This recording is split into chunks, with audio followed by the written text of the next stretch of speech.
morning and the word that God has given him for us. May God bless him and that word. In Jesus' name, amen. Bye.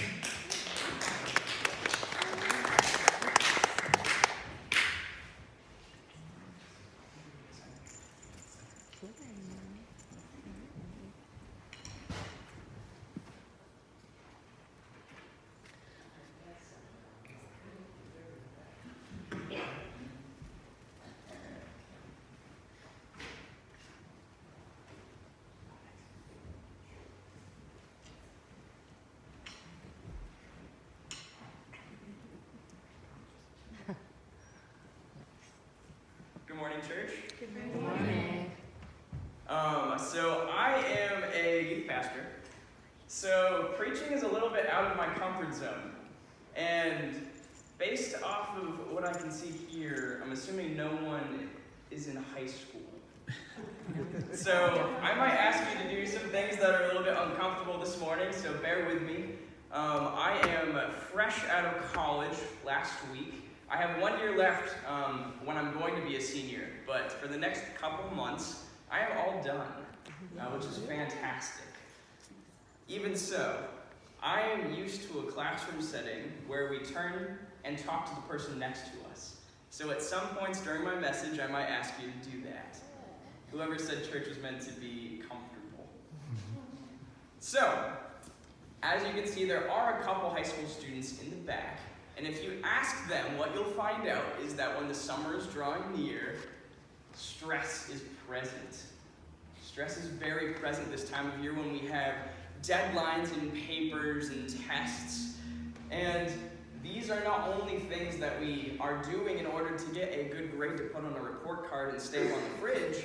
They're things that determine scholarships or college placement and eventually what job we end up in. So they're very anxiety-provoking. Now, fortunately for myself, I'm getting closer to the end of college, so things like that are starting to fade from my mind as I start looking forward to the future. And especially this summer, I had a good experience with my finals and things all went fairly smoothly. And after finals were over, I got to spend a couple days with my fiance and her family to do some wedding planning. So actually, a couple days after I had got to their house, I woke up early one morning and I said, what can I do to be a knight in shining armor and really impress my fiance? Her name's Caroline, by the way. I said, I'll make her breakfast in bed. So I woke up and I scoured their kitchen for a pan. And I slapped it on the stove and I sat there all proud. But I'd never made bacon before. And I didn't realize what went into making bacon. So as I was sitting there waiting for the pan to heat up, I went and grabbed the bacon and I slapped it on the pan. And what I can describe that happened next can only be remembered as the breath of a dragon over my arms as I slapped the bacon on the pan. And naturally, as a man does, I let out a manly scream and jumped back. And as one does when confronting a dragon, I grabbed my trusty shield and my armor, gloves, and my sword. And I kind of danced back and forth trying to flip over my fiery foe. And finally, when all was said and done, I grabbed the bacon and the eggs that I had prepared and I scraped them into a plate. I grabbed a glass of juice and I walked it up the stairs to where my fiance was sleeping and I opened the door and surprised her. But what was unbeknownst to me is that her father walked in behind me. So I turned around to greet him and he said, "Ooh, that looks good," and took it from my hands and went downstairs. Now, I don't know about yourself, but I was very confused and quite angry after putting my blood, sweat, and tears into this dragon of a breakfast. But what she reminded me, and what God later placed on my heart, was that He needed it more than she did.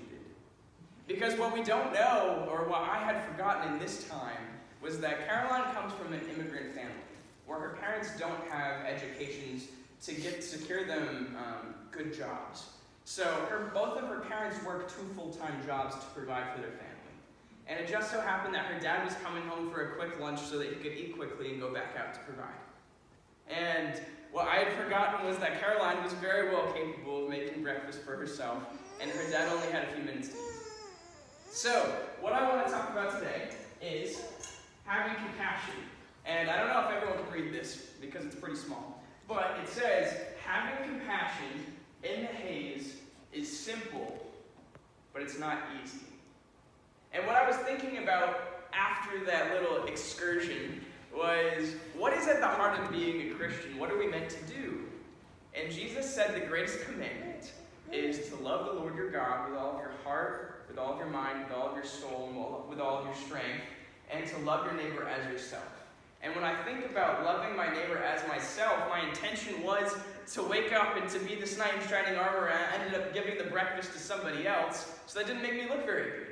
Because my intention had been to impress Caroline. But if I was truly loving, I would have been grateful to have given it to her dad, because he needed it more. But the real question is, what do we do with that?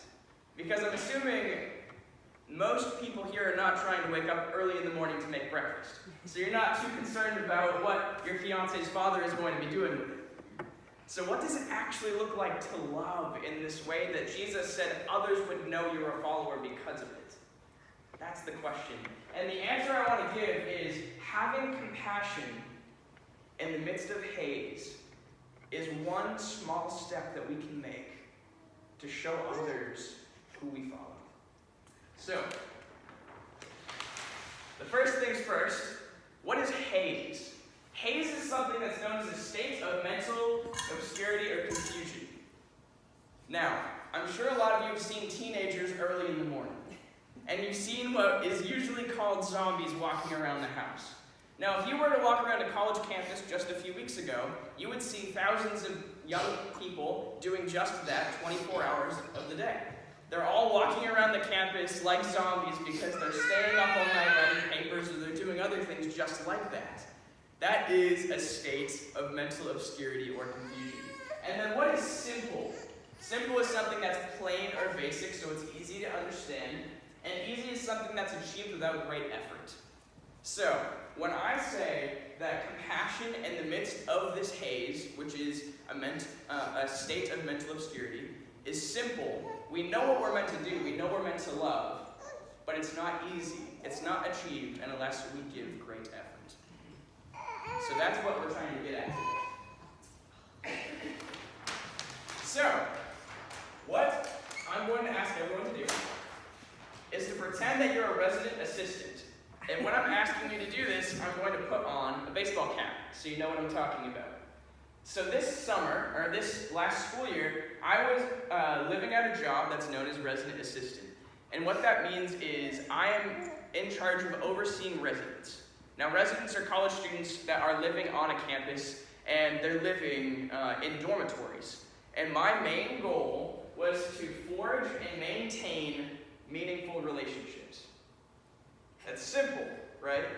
Your job is to build relationships with people and keep them. It's pretty straightforward. You know what you're meant to do, right?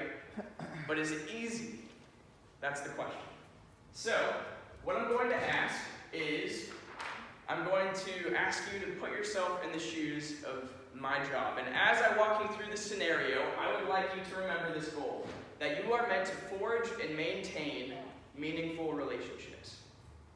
Is that clear? Mm-hmm. Cool. Hope everyone's still with me? Yeah. Awesome. Okay, so your job is to build and maintain meaningful relationships. But lately you've been feeling distant from God.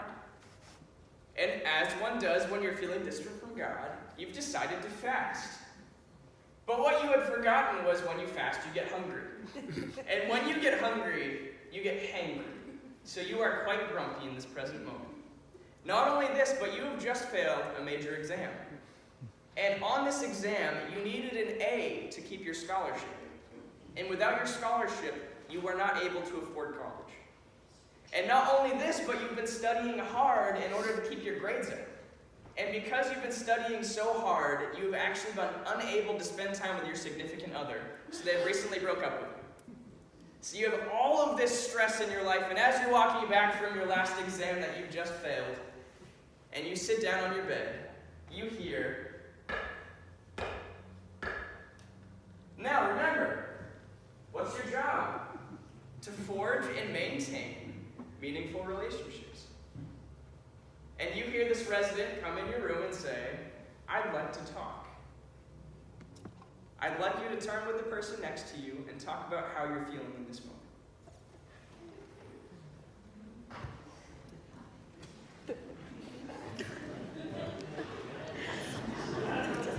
How did you feel? Feeling okay. I'm feeling good. My mom is not doing too good, but That's too bad. it's dementia. Oh, my dad has that too. So it's like, and my dad is taking care of her. She's at home under Yeah. the hospice umbrella, so it's stressful. Yeah. So, because there's us three girls, and I'm the only one that's close enough to do things for them. So it can be a little stressful sometimes. But, it's like, Yep. I knew this day was coming, so it's Yeah. just have to. I have to think about my dad because he's there 24/7. So Right. It's like, Yeah. so how are you doing? Okay. Pretty much going through the same thing. Yeah. Yeah. So it's not fun. No. I hope it's not. No. I just have to remember, she's in God's hands. Yes. So Now we're just talking about our day, so, it's hard to see people get old. Yes. Okay, when you're all wrapped up, you can turn to the 14th chapter of Matthew. Actually.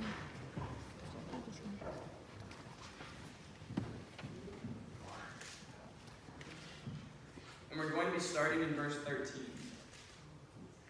And as you flip there, what you should know for context is that John the Baptist has just been killed. And if you don't know who John the Baptist is, he was a prophet. He was a man that was meant to usher in the reign of Jesus. He was the man that was meant to clear the path for the Lord.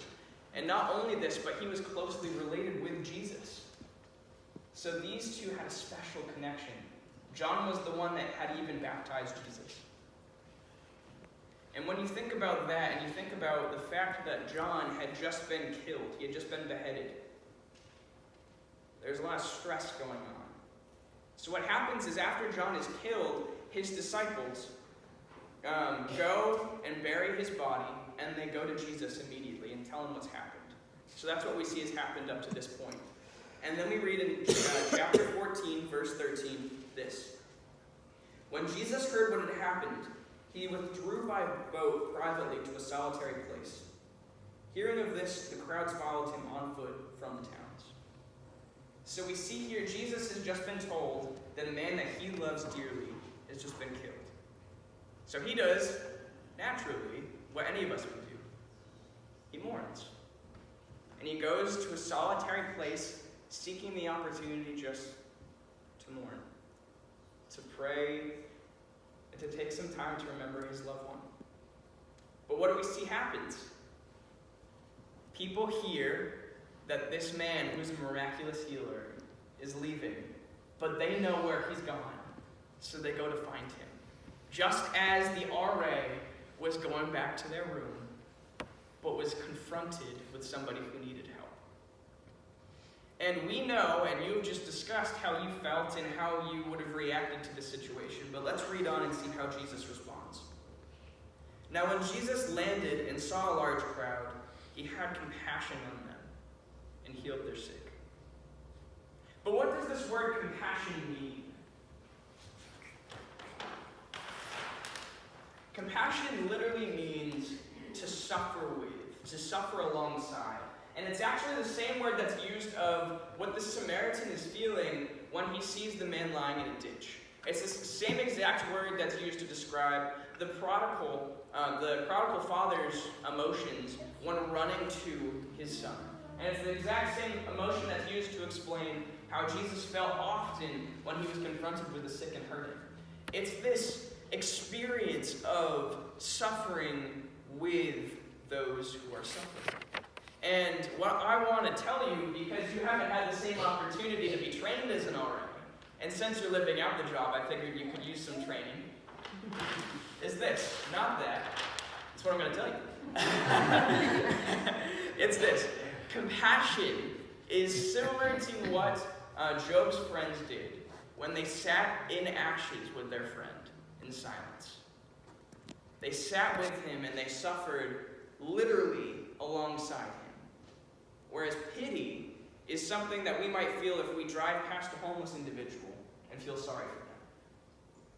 So, back to our RA situation, now that you've been trained. You've just spoken with this resident. And you have already been feeling quite drained, but you have also just taken on the hurt and the pain of this individual sitting across from you. And you hear their stomach rumble. So naturally, as the well-trained and gifted RA that you are, you ask, when was the last time you ate?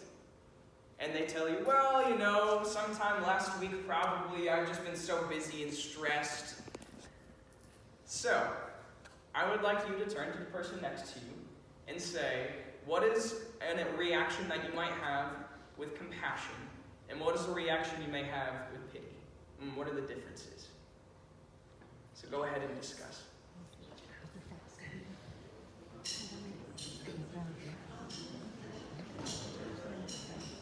I have a hard time with that.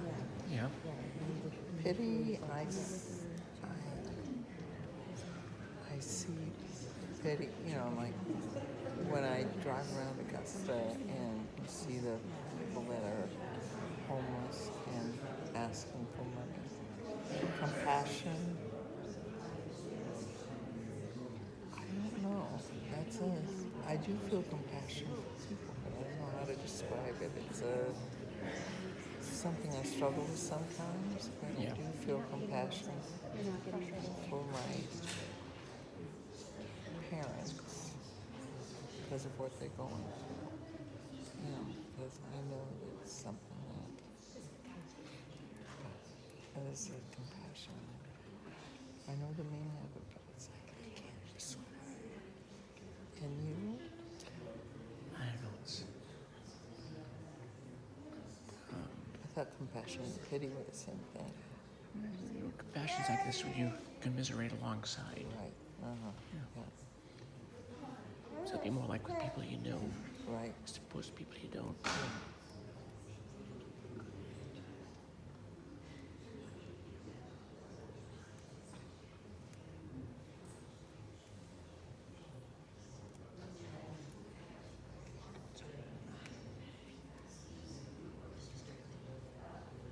Whenever you're done speaking, you can turn back to the 14th chapter of Matthew.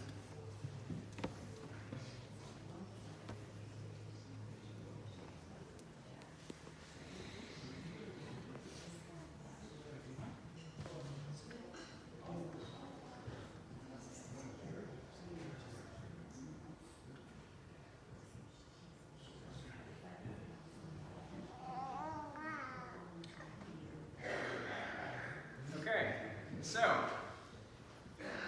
what I would like you to do is take note of the next few words that start verse 15. What we see is, as evening approached. Now that is a reaction with compassion. Now, if I were to be the one to explain my reaction at its best with compassion, I would have brought the person out to eat.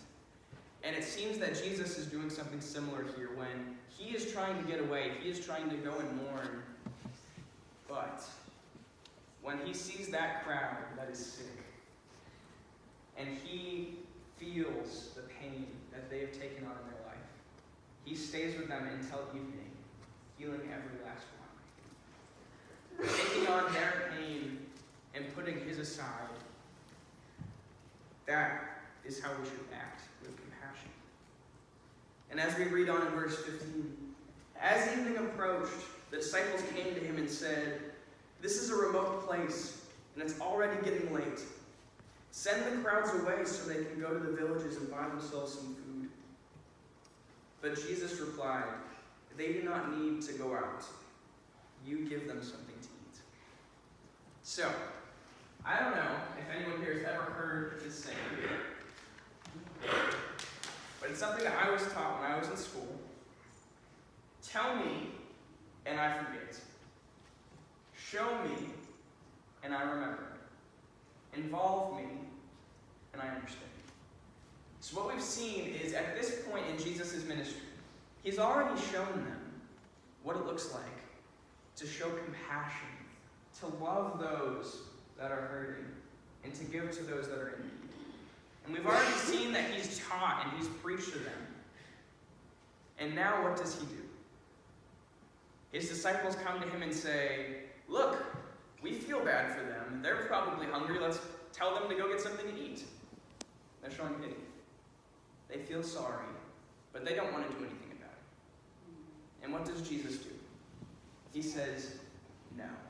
You have just seen me care for those that are in need. Now it's your turn. Go and do likewise. And not only remember, but understand." So, what does this actually look like? That's what matters. Because you can listen to this message and understand and remember it, but let's understand. So, when we see Jesus being confronted in a moment when he is under high pressure, in a moment when all he wants to do is get away and mourn the loss of a loved one, we see intentional silence. He takes a moment to collect himself, as he does often in the Gospels, to just breathe, to think about what he says. And then closely associated with that, we see that he chooses his words wisely. Especially when he's talking to his disciples, he tells them, "No, you give them something to eat." He's choosing his words wisely. He's making them think. And finally, we need to guard against grumbling. Because how helpful are we if, yes, we go and help those in need, but the entire time we're complaining about how much of a burden they are on us? So think about these three things this week as we are striving to show compassion in the midst of our hate. We want to use intentional silence, to take a moment to breathe, to say a prayer, to collect ourselves. And then we want to choose our words wisely so that we make sure that what we say is meaningful and that our words are not our own but those from God. And then we want to make sure that we're guarding against grumbling and doing it truly from compassion, from suffering with them, from a true desire to love them in that moment as Jesus would love them, and not out of obligation and grumbling as we go along our way. So, yeah, thank you. And I think we're going to have our final song, so if the worship team wants to come back up.